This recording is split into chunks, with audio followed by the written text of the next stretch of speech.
ज्याची नियत आणि कर्म चांगले असतील ना, त्या व्यक्तीला कोणाच्याही पाया पडायचं काम पडणार नाही, कारण त्याच्या पाठीमागच परमेश्वर असतो. कारण ज्याने चांगले कर्म केले आणि ज्याची नियत चांगली आहे का, त्यांचं आतापर्यंत चांगलं झालेलं आहे. असे हजारो नाही, शेकडो उदाहरण आहेत. ब्राह्मण कुळामध्ये रावण जन्माला आला आणि कुळाचा नाश करून गेला. तो राक्षस बनला आणि इकडं भिल्ल समाजामध्ये शबरीने जन्म घेतला आणि या भिल्ल जातीचाही उद्धार केला आणि स्वतःचाही उद्धार केला, ती देवी बनली. म्हणून मनुष्य हा त्याच्या कर्मावरच आणि नियतीवरच त्याचे जीवन घडलेलं जातं.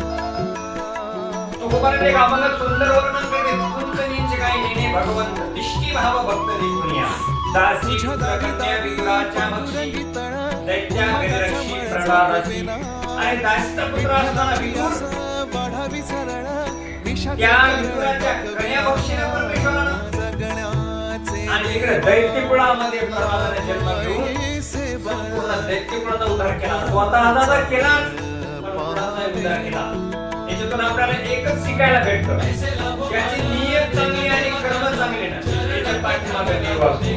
म्हणून आपली नियत चांगली ठेवा, कर्म चांगले करीत चला, तुमच्याही पाठीमागे नक्की देव उभा राहणार. रामकृष्ण.